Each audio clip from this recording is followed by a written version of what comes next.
Everybody wants some blast of magic, magic, magic, magic, magic, magic, magic, magic, magic. Oh, I got the magic in me. Alright, it's time for the next episode of Magician 101, the show for all magicians. In this episode, it's going to be the body of your street magic show, and trick selection is what we're going to cover. The body is really the kind of the part of the show where you don't have to worry about doing too much. The only thing you have to worry about in the body is crowd control. I mean, you still have to keep your crowd, and you still have to try to draw more people in, but that you don't have to really worry about too much in the body. So in the order of how your show goes, it's the pull, which we talked about last week, which is where you're pulling the crowd in. You're talking about the body, and then you're talking about the pitch, and we'll talk about the pitch where you're pitching for tips in a later video. Now, in the body, all you're doing is crowd control. Don't have your crowd, spill out in the street like we talked about last week. Bring them in, rope them in, get them close and tight. That's a great thing about a street show. You want to get them nice and tight, close to your stage. Like I talked about, I can't remember. Some magicians have like a jump rope set around or some kind of rope set around their performing area for like kind of a stage. Keep your crowd around that jump rope or rope and have them, keep them nice and tight. Also, you want to, in the body, keep your crowd, and that's going to come with your trick selection, which we'll talk about in just a moment. And also, when you're doing your tricks for the body, also you can shout. Be vocal, be loud, and that will also draw more people in who are walking down the street. Like I talked about last week with the pull, when I said if you do a card trick, show everyone like over there and over there, hey, did you see the card? So if you're doing a card trick in the middle of your body, you can say, hey, did you see the card? You can still draw more people in, but really the body is just your crowd control. Another thing I want to talk about too is if you don't have to do a pitch in your magic show if the crowd is getting too big. You can end the show in the middle of your body, because also police officers do not like if the crowd gets super huge. They will shut your show down and say your crowd is too big. So if your crowd is getting really, really big, if your crowd's getting super huge, you can end the show in the middle of your body and do your pitch for tips. But of course, I'll talk about pitching, like I said, in the later video. But you can end the show and pitch for tips in the middle of your body and not do an actual pitch. You'll do it in the middle of your body if your crowd's getting too big. But if your crowd's a nice size, you don't have to end it. But if your crowd's like 200 people, and it's getting like 200 people, then yeah, you need to disperse and end. Okay, trick selection time now. What kind of tricks do you want to perform in your pull, your body, and your pitch? Okay, well, the first thing you want to do is you want to rope people in your pull. And there's lots of tricks you can do. Something with a magic wand, where you can vanish the wand, make it reappear, kind of a vanishing wand effect, where you have a stick, the stick will vanish. That's something good. You can take your wand, if it's a good quality wand, you can take a stick, tap it on the ground, it will make a loud sound like this, and you go, watch the stick! I know a magician who does that. A magician does a stick vanish. He vanishes the stick, and he taps it on the ground, he's like, watch the stick! And that's the barking that I talked about last week, when you bark things at people. When he's saying, watch the stick! You could do in your pull, you can do another great thing. I'd recommend getting some sponge balls or some of these 3D rabbits. The 3D rabbits are really nice. Let me pull some out. 3D rabbits are great to do in a stage, in a street magic show. I was going to say stage, then close-up. In a street magic show, a 3D rabbit is really cool to have. I would recommend getting some of these. They're made by Doshman. They're nice quality 3D rabbits. And basically the effect with this is where you have a rabbit, you put one in your pocket, it reappears back in the spectator's hand, and then the rabbit will change places. The rabbit will then jump from your hand to the spectators, and then you'll make a bunch of little baby rabbits appear. It's a great effect. I recommend getting it. Also, you could use sponge balls too. Sponge balls are really cool because you can Sponge balls are nice. What a sponge ball routine basically is the same thing as the rabbits, and then at the end you make a bunch of sponge balls appear. It's a great trick. I think sponge balls are great for street. Another good thing to do, can't go wrong with a card trick. Can't go wrong with a card trick. I recommend picking up a card trick. They're really good to have. I say a card trick that can be seen from everywhere is a great thing to do. What I recommend is if you go to MagicGeek.com, that's where I get most of my magic from, actually, is Magic Geek. Go there, and under their card selection, they have a card tab. You click on that, and you'll see instant downloads. Go there and buy the instant download, which is where you download to a computer and you watch the video, of Forced Outcome. That is a really, really great trick to do as an opener in your street magic shows during the pull section. Basically what Forced Outcome is you have the spectator select a card, and then they place it back in the deck, and you shuffle the deck up, and you show 4 cards. And the 4 cards are not the spectator's card. And you're like, oh, I messed up. Just point to one of the 4. They point to one of the 4, you turn it over, and it's their card. And then you turn all the rest of them over, and they're all the spectator's selected card. And then you show the cards only, and then 3 of them turn back into regular cards, and then the other one, and then 1 is their card. It's a great trick. I recommend. So it's on MagicGeek.com under their instant download section. It's Forced Outcome. I love that trick. Some other good tricks for the pull is a coin trick. If you, excuse me, go to Barry's Magic Shop. They actually closed. They're not in Maryland anymore, but they still have a website. And on their website, you can still buy some of their instant download DVDs. Buy Barry Taylor's penny routine. It's a killer trick where you have a small penny. It will turn into a penny that's the size of a $50, and then you'll do some vanishes of a penny, and then at the end, it turns into this gigantic penny. It's a great trick. I recommend picking that up, too, as something for your pull. Basically, in the pull, you want to do some fast tricks. You want to do some fast ones that won't take too much time. And, like I say, also ones that can be seen from a mile away. So, like a card trick. You say, did you see the card, sir? And then that kind of pulls people in and gets people interested. And sponge rabbits and sponge balls, that's a nice bright object that can be seen from a mile away. Another great trick, no one's producing it anymore. Magic Geek produced it. It's right here. It's the set of Angry Sponges. It's basically a sponge ball routine set to Angry Birds. Magic Geek only made 100 of these, and they're not making them anymore. You can check eBay, and there's a few on eBay that I've seen that people are selling. So you could, new, unopened, haven't been used, so that's a great thing. This is a great routine because everyone knows Angry Birds, and the Angry Sponges really comes across real nice, too. But, like I say, you can't get these anymore. It's kind of a limited run. I use it in my show. People love it, though. So that's really your trick selection for your pull. Now we're going to go into the trick selection in your body. Some other great tricks to do in the body is go out and invest in these. These are linking rings. This is a really great effect if you do linking rings. I would pick some of these up because it's a great routine. They're loud. Well, wait. They're loud. They can be heard from a long distance. They're nice metally objects, so you can do this in your body. You can do a card trick in your body. You can, but the card trick would have to be big. And a great card trick I recommend picking up and doing in your body is this. It's the Magician's Insurance Policy. People, this thing gets mixed reviews from magicians. Some like it, some don't.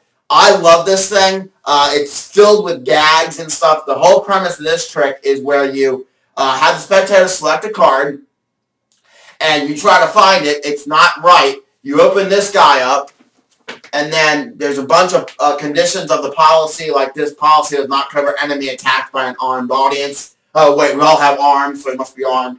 Not valid on Monday through Friday and weekends only, or valid Monday through Friday and weekends only, kind of. So there's a bunch of funny jokes and gags in here. You get a second chance to locate a spectator selected card. you mess up, you don't find the card, you open this guy up, and their card is in the inside of this. It's really cool. Great trick. This is a trick that I use, and I'll tell you the whole premise of it. It's kind of a 3-card Monty effect, where all you have to do is clip the queen, and they just clip it with this big pin here. You clip it. You say, look how easy it is. It's the middle card. See, it's the middle card. So I'm not going to make it easy for you, though. You have to do it with just seeing the backs of the cards. So clip the queen. You think it's the middle one? Never listen to the magician because it's actually not the middle one. See, the cards are printed a little off-center, so you can see that it's not the middle one. Here, I'll give you another chance to clip the queen. All right, so clip the queen. See, don't listen to me. It's actually right there. It's actually the center one. You're just not paying attention. That's right here. Let me try something else. I'm going to give you a chance to clip a black card. Any black one you want. Right there? No, see, actually, you clipped the queen. I gave you every chance in the world and you still managed to clip a queen. It's a great trick. This is a really great one. I don't have the name of it with me because I don't actually use the name of the trick in the show. I call it Clip That Queen. And I play this as a game show. Because I love game shows, so I play this trick as a game show. Like, I'm going to give you $1 million if you can clip that queen. And I have my audience in this. I call my game show for this, Clip That Queen. So like in game shows, when they have people shout the name of the game show, I say, all right, I'm going to get, when I point to you, you shout the name, Clip That Queen. The whole audience goes, Clip That Queen. That's a great trick. Some other good trick. That's really some of the good tricks to use in the body of your show. You want to do tricks that are good, not great. I'll talk about why in a minute, because you want to be able to pitch for tips. And the pitch part now, we're going to go into tricks you can pitch for tips with. A cups and ball routine. That's a great one to pitch for tips.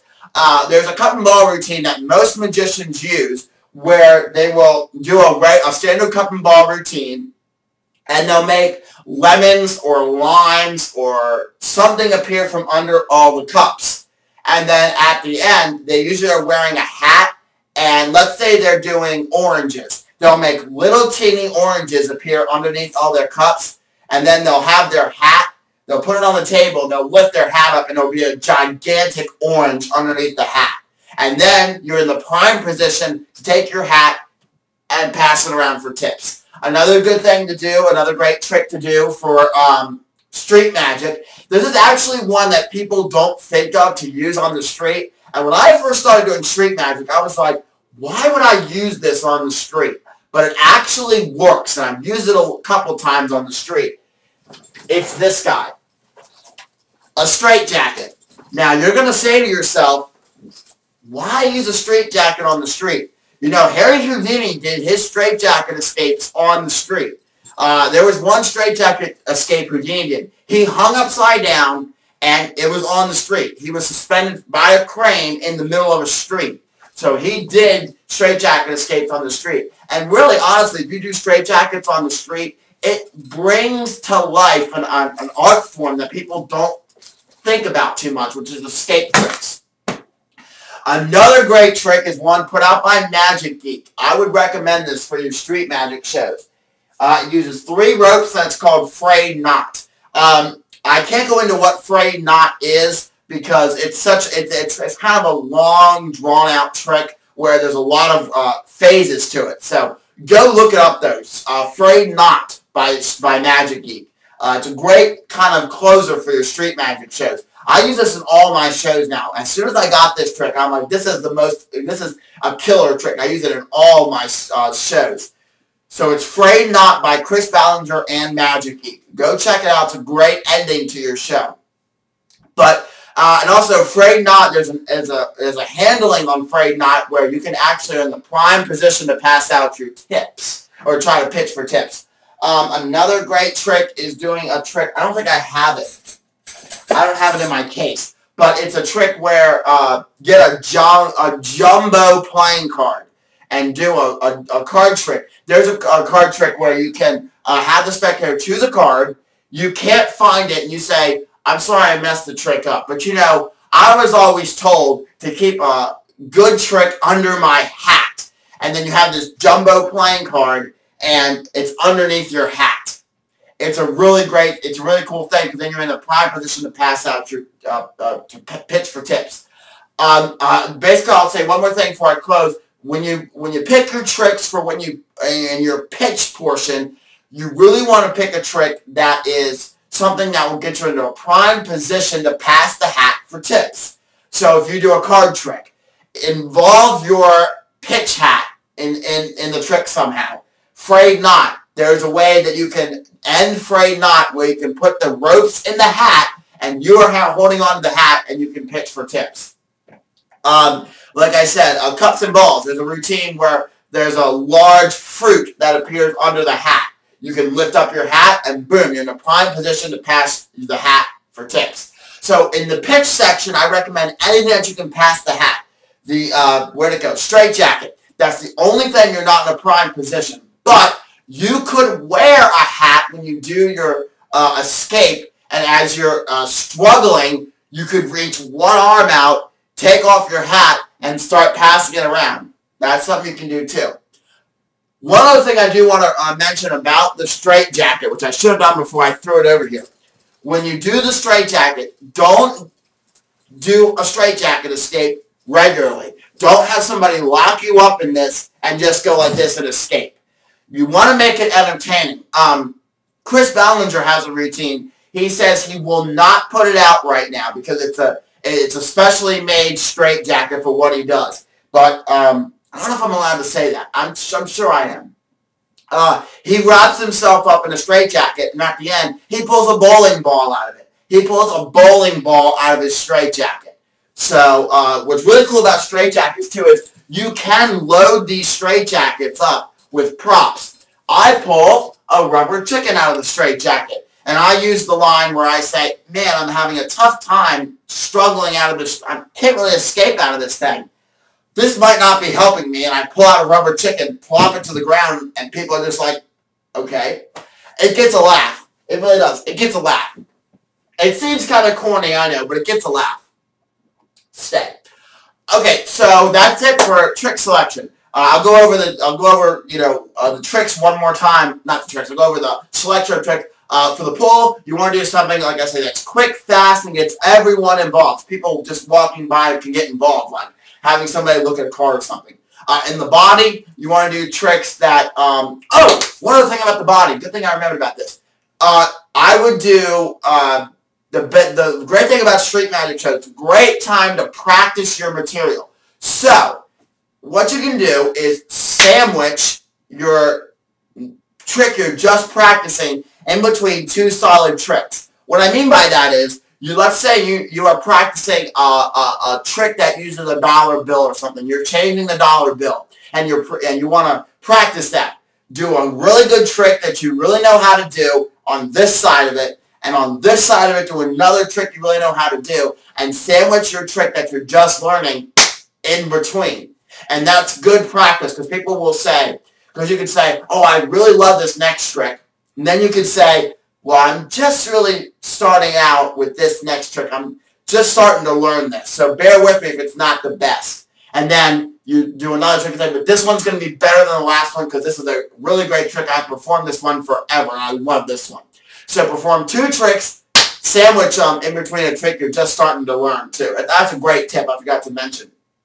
Because Street Magic is a great place to practice some tricks. And if you have a quick trick that you're trying to learn, like you're trying to learn Barry Taylor's penny routine or something, sandwich that into your pull. Sandwich it in between your pull. But I wouldn't recommend doing a new trick in the pull or the pitch. Do it in the body and sandwich it. And another great thing, too, is the body of your show should be about 3 tricks. Should be about 3. You should do 3 in there. Or 2 if you're not going to sandwich a new trick in between. But I say do about 3 tricks in your body. Do like 2 or 3 in your pitch, one in your pitch, 2 or 3 in your pull, and then 2 or 3 in your body. So that is this video for this week. That's all I want to talk about for Magician 101 this week was trick selection and your body. Join us next week when we're going to talk about the final aspect of street magic and busking. We're going to talk about going into your pitch, which is where you're passing the hat for tips. So Join us next week for that, and we'll see you for more Magician 101.